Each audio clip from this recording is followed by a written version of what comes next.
My name's Random Tuesday, and in this video I'm going to talk you through my Jewel on the Far Coast Tabaxi Rogue cosplay from my Dungeons & Dragons Dungeon of the Mad Mage Roll20 Presents and like 3 other titles that I never really remember because I don't have to say them. Cosplay! In this video I'm just going to talk you through all the different parts and pieces and kind of give you some information of what they were made out of and how I made them. But as always, for more direct details and direct links to things, head over to my website, randomtuesday.com/jewel. There you'll find patterns, tutorial links, materials links, and a whole bunch of other resources that's very hard to get into a single YouTube video. And you'll also be able to see the final pictures of this cosplay complete with the makeup that I cannot talk in, so that's why I'm not wearing it in the video over on my portfolio page. If you would like to support me in creating this and other cosplays, definitely head over to my Patreon, patreon.com/randomtuesday. And if you ever want to see behind the scenes pictures, progress, and other sorts of things about my cosplay, follow me on the various social medias or watch me live on twitch.tv/randomtuesday, where I'm always happy to spiel about what I'm currently working on or how I made something, or try my best to answer any of your cosplay questions. The base layer of this costume is a t-shirt and a pair of harem pants. I bought the harem pants on Amazon.com. There will be a direct link below, and you know what? They're great. They have pockets and they're super comfortable. One of the reasons I wanted to go with these kind of baggy looking pants is to have a nice contrast with a sort of slimmer fit of everything up top, but also because it would help kind of disguise the fact that I have superhuman legs. Not superhuman, but very human-like legs, and I'm playing a cat, and so I wanted to be able to give the illusion of sort of digigrade legs without having to pad out or completely reshape my actual body. The top layer is a plain black long sleeve t-shirt that I purchased at a thrift store. I then cut the sleeves off and created a new top of the sleeve out of a loosey-goosey, I think it was cotton black fabric that I have on hand. And I then reattach the bottom of the sleeves, so I end up with this nice puffy top sleeve, but very slim fitting to go underneath the surcoat, as well as underneath the bracers on my arms. The base layer of this cosplay is the surcoat. The surcoat is made out of a plain cotton lining, and then an outer fabric that was just one that I happened to have on hand, which was a wool. I think it was wool. I don't know, I never did a burn test on it, but it has a nice little plaidi, tweedy look to it and feels very homespun style. So I used that as the main fabric and lined it. And then I also added a lot of fun extra patches to represent the fact that my character is kind of a mess and would have repaired her clothing with whatever she could have found on hand, and also likes unique and interesting fabrics and things like that. And trash. She's a collector. It's a nice way of putting it. The pattern for this surcoat can be found over on my website, randomtuesday.com/jewel. It will take you directly there, or you can grab it over on Patreon. But the basic design of it is a princess seam bodice that hits down at the waist and then has a nice little sort of V point. And then the bottom sections are really just rhomboid shaped flaps that are sewn directly to it. And the shoulder pieces are these kind of half circle shapes that are sewn directly into the armholes. The next layer is the hood harness combo, I like to call it. So this is kind of built in 2 parts. The bottom section is basically a harness. So it ends up just being the top part of a shirt, a single armhole, and then a strap that goes underneath. And the hood is just sewn kind of directly onto that as a pretty classic hood. Although you'll see that I made mine too short initially and had to add an extra section in it to make it wide enough. But the pattern I have for this is a 3-part hood pattern, so it sits nice and flat on the top of the head and has a sort of very kind of more narrow profile than maybe just a 2-part hood would be. Much like the pattern for the surcoat and the other pieces of this cosplay, you can grab those over on my website. So the way this goes on, it does technically lace up in the front. I don't ever use the lacing because the hole is large enough for my head to go through. You could also choose a different type of closure in the front. Maybe you want lacing, maybe you want buckles, whatever aesthetic floats your Ren Fair. So you put your arm through it first, and you just shove it on over your head. And then we find the other half of the strap, It's a little twisted sometimes. Boop, boop, boop, there it is. And we buckle ourselves in over here. To make this hood, I used a faux sort of suede pleather. It's a very lightweight fabric, so I actually also lined mine with interfacing, and then I have a sort of black canvas denim as the actual lining for it to give it a little bit more weight and oomph to it, to make it feel a little bit more like leather as opposed to just fabric. Your mileage and your need to do those things is going to vary on the type of materials that you choose based on the overall look you would like to have. Now we're getting into the kitty portions of this jewel cosplay. So for the head, it's in two parts. One, it's a prosthetic mask, and the second part is a hood that goes on over the head. Although I said that in the wrong order, we put the hood on first, and then we put the mask on. So the ears are made of a layer of EVA foam, and I actually used a pink EVA foam so it would show through just a little bit underneath the white fur and kind of give it that fleshy tone underneath without me having to paint anything. So it's a layer of EVA foam, which makes it nice and flexible, but still pretty sturdy. That's just curved ever so slightly. And then it's sandwiched in between two layers of fur, the dark fur for the outside matching the rest of the fur, and then a white fur on the inside that has been sort of trimmed down pretty close on the outside of the ear and kept a little bit longer on the inside. I would recommend just looking at a bunch of references for different types of cat ears to figure out the exact look that you're going to want for yours. The hood itself is patterned like this sort of shape, so it follows the curve, the shape of the head. I made a mock-up of this out of fabric and then basically just cut a circle out of it. But it does have the middle section here is a separate strip. So I made the pattern and then I took out a center strip of that fabric because I wanted the direction of the fur to match up going out from the face to the back of the head as much as possible. Balaclava or superhero mask patterns will be really useful to help you get some of these shapes. And then the back of this just zips closed. I had to hand stitch the zipper in, but it zips closed to make it nice and snug. The ears are actually stuck directly to it, so I had the EVA foam go in and fold to the side, and then I stuck more EVA foam on the inside. My ears ended up being a little bit forward, so you'll notice that they kind of tip forward way more than I wanted them to. Yep, not really sure what I needed to do to fix that. Maybe put them farther back on my head, but there are a bunch of different options you can look at. So it goes on over, and I do recommend wearing a wig cap with this so you don't pinch your hair when you zip it up in the back. And then the hood has some holes in it for the ears, which I put in after I placed the hood. So see how they tip forward a little bit more than I want. It's just this should be my next winter look. Then I decided to kind of hide this join between the hood and the fur. Although I found the hood did a pretty good job of doing that on its own, I made a scarf. And this scarf is hand crocheted out of all of the scraps of fabric that I had on hand. So I just kind of kept going at it with the different colors. I actually also blended in this sort of metallic bronze yarn that I have, and the pattern for this is really simple. It's a crocheted net, so it's all single crochet, and then occasionally you loop sections together. So it actually made a pretty good beginner project. I'm not particularly good at crocheting, and it was a lot of fun to do. So now I have this ridiculous scarf, which we just loop around a couple of times, being very careful of the ears. Oh good, oh good. And then put that up. And then the last part of this head section is to do the face, which I actually put on after I put on the hood and the shirt and all of these things, because getting things on over at the top of the face is very difficult. So let's go into that next. So to put the mask on, we're going to be using Prose Aid, which is a prosthetic adhesive.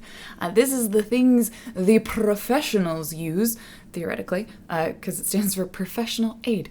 And it is a prosthetic adhesive, so it allows you to stick vinyl, latex prosthetics, foam prosthetics, and all of those fun things to you. Disadvantages, this is a water-based prosthetic, so one of the things I noticed is a lot of sweat did result in the mask losing some stick. So alternatives that you might want to use are things like spirit gum. But overall, this one is a pretty strong and really easy to use prosthetic. So I'll show you how we do that. We're going to start by applying this prosthetic adhesive all over my face and also on the inside of the mask, because the easiest way to think about Pros-Aid is it's basically contact cement that can go on your face. Do not use actual contact cement. It's not good for you. So we're going to apply it to the face and to the inside of the mask. And then the weird part is that we let it dry, because Pros-Aid gets super tacky and super sticky when it's dry.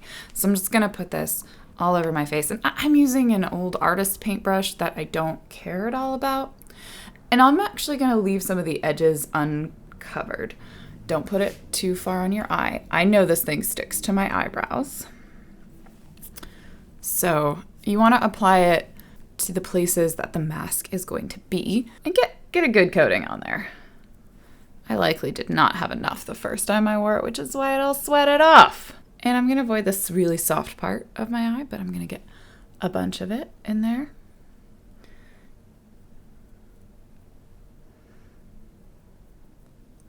It smells great. So good. My favorite. On my nose or on my mouth. The fun spots. Don't put it too close to your eye. And make sure if you have particularly sensitive skin or even slightly sensitive skin, or you've never put anything like this on your skin, to do a spot test. And check the ingredients for things like latex. I think this is latex based. Just make sure you don't have any terrible reactions to the stuff. Now we're also going to put it on the inside of the mask. The inside of the mask looks so creepy. So I'm going to cover the whole inside as well. Again, focusing on the fine edges around the eye, because that's the part that's going to need the most help. And kind of leaving the very edges of it uncovered to help it just float a little bit over the fur. All right, so after we have applied everything to the face, you can see I'm a little shiny, and it's nice and sticky. Very, very sticky, even when it's dry. We also have applied it to the inside of this creepy, creepy mask. And so it will act a little bit like contact cement, because this is the very, you just slap it. You just put it on your face. So I'm gonna line it up first with my nose. And trying to avoid too droopy of an eye. Get it here on my eyes and kind of press it in place. Yeah, now you can't see me talk anymore. It's not creepy at all. Kind of let the fur, I'm shedding. Blend that all in.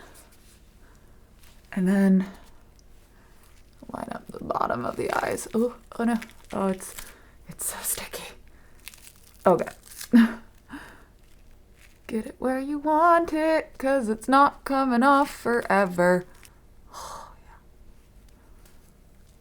yeah. And then the face and the chin. Huh? Look, it's my mouth.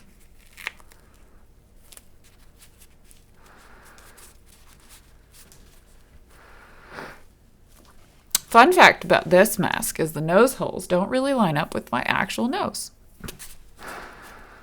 So I can't really breathe in this.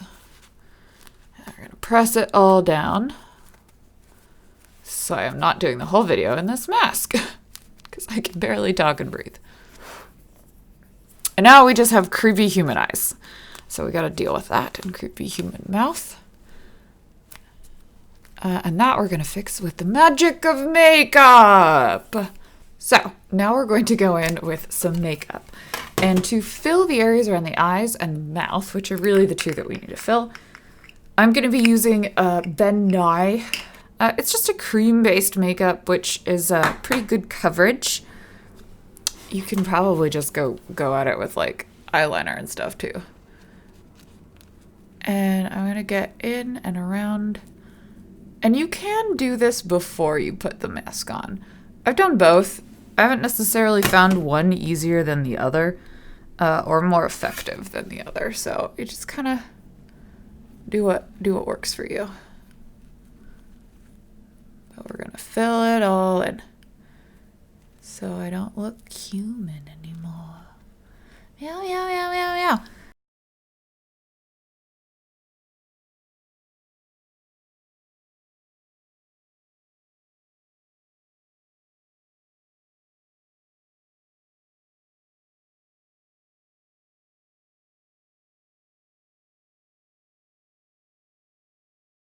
So we fill it all in, and then I'm going to do the area around the mouth too.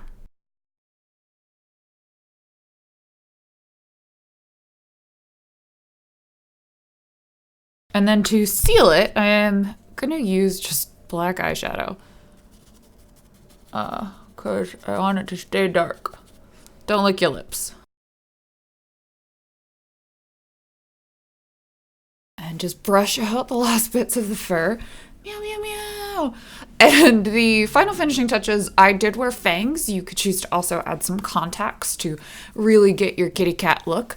But that's basically how you do it. And then we can put the hood up. And now we are the sneakiest, stabbiest tabby. Meow, meow, meow, meow, meow. The final part is, how do you remove the mask? You can use an oil-based prosthetic adhesive remover with Prozaid, but you will find that will damage the mask. So if you want it to be reusable, you're going to want to use isopropyl alcohol or rubbing alcohol. And the way I've done it is I basically just get like a piece of tissue, really, really saturated, and then part of it helps that I didn't do all of the edges. So you kind of pull back one of the edges, and then you just sort of start rubbing it. And you're just trying to get rid of as much of the sticky as possible and gently pull it off of your face. Very slowly. Don't tear it. It'll hurt your skin. Let it take itself out. It's a slow process. In fact, I think they say removing a mask should take as long as it takes to put it on. So just get comfortable. There are a lot of great YouTube videos and tutorials that will talk you through how to do this, show you some good examples. So take your time, and I'll see you in a moment. Now, there are a couple of other cat pieces that go with this cosplay. You'll notice I very intentionally covered as much of my body as I could physically cover with clothing, so I had to make as few cat pieces as possible. So it ends up being a head, the hands, and a tail. For the hands, I made a pair of gray gloves, except the palm or the back of the hand side of the glove was replaced with fur. So all of this ended up being kind of hand stitched together. So I still have these stretchy little fingers, but the palm is nice and fuzzy. And to get these kind of claw-like nails, I just used 2 fake nails and painted the inside of them with a Sharpie and then super glued them together. So they end up being just a little bit thicker than a single fake nail, and kind of have that natural animal colored claw. And you might decide to make them black claws. It really depends on what kind of cat aesthetic you're going for. So I just tuck them in and hide the seam underneath my sleeve, which is why I'm wearing long sleeves. And there is some extra detailing on the palm and the finger that were done with a fabric pen to kind of make it look a little bit more flesh-like and a little bit less like I was wearing a glove with fake nails on it. This art was not done by me. It was done by the wonderful Birdmate. You can find a link to more information about her below as well. For the tail, the tail is made out of a tube of the fake fur that is just stitched in a circle. And then it has a wire in it, so that's kind of what helps it keeps its shape. And it is also stuffed to kind of make it a little bit bulkier with some padded stuffing. And to keep it a little bit sturdier right here, there's just in this section right here, there is some upholstery foam that's just kind of shoved in there, and the wire goes straight through it. And that just makes this top section just a little bit more sturdy and durable. And the tail is then sewed just sort of directly onto this kind of black fabric tab that is then sewn onto this elastic loop. So I just step through it, and all of this part is hidden underneath the clothing, and also I have this lovely little gap in the surcoat that keeps the tail so it sits there. And I'll be entirely honest, having a tail was a lot more fun than I thought it was gonna be, which is an embarrassing thing for me to say. Yup. For the feetsies, the neat little kitty feetsies, I started with a pair of boots. So these were just kind of some used boots I found at the thrift store. I then removed the heel on both of them so that it just kind of keeps that high heel look without being high heels. You end up having to stand on your toes the entire time, but that gives you that kind of a little bit of a digigrade sort of look with the feet. And then the base of the foot, right under here, there is a piece of foam that I just stuck to the bottom of the shoe that sticks out just a little bit farther. So the edge of the shoe is about here, and the foam sticks out to about here. And I then basically made a little sort of like sock, just a whole wrap for these boots out of the fake fur. It's made in a few different pieces because I obviously couldn't wrap it in a single piece. It's not stretchy or anything like that. And it slips on and then is just hot glued directly to the outside of this boot. And then trimmed down as much as possible. But we keep the zipper on the boot so that I can keep it on and off and use the fur to disguise it as much as possible.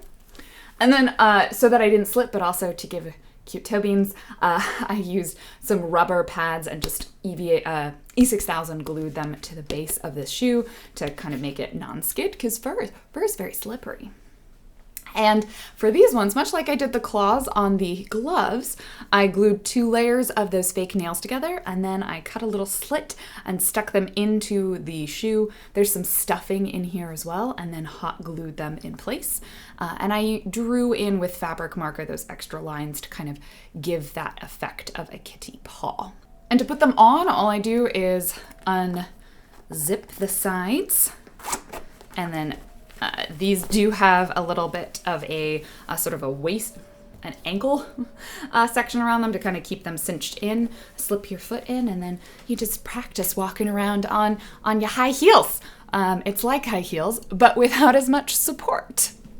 A lot of the extra flavor and character aspects of this costume came in the accessories. After I got all of my base pieces down, it was just a matter of kind of layering up things mostly that I had on hand. So for the kind of armor effect, I made a couple of leather bracers. These are just very basic, made out of the bovine leather that I had on hand, this kind of a 6-8 ounce leather. It was wet formed and then dyed and then sandpapered to give it kind of a little bit of a worn look. This one, amusingly enough, I used the buckles that I had on hand that were on the boots, so I just repurposed them and I riveted them to the piece of leather to kind of give 2 mismatched bracers, because I think that fit very much with the character. I also had a lovely ring belt with some accessories direct from the Ren Fair on it, and a lovely sash that's just made out of a strip of fabric that I didn't even sew a hem onto, wrapped around my waist. Thank you so much for watching this video. I hope it helped you with your next Ren Fair project, or if you happen to be making a Tabaxi Rogue cosplay, or just any other sneaky character stabby tabby goodness. If you would like more information on this and many of my other cosplays, head over to my website, randomtuesday.com, or check me out live on twitch.tv/randomtuesday. Lastly, but not leastly, thank you to each and every one of my patrons over on Patreon who made this video a reality. If you would like to help support me in creating this cosplay and many other cosplay resources, tutorials, and other great things, including RPGs and who knows what else, because I do a bunch of stuff, then head over to patreon.com/randomtuesday and support me for a small monthly amount. Thank you so much for watching. Don't forget to subscribe, and see you next time.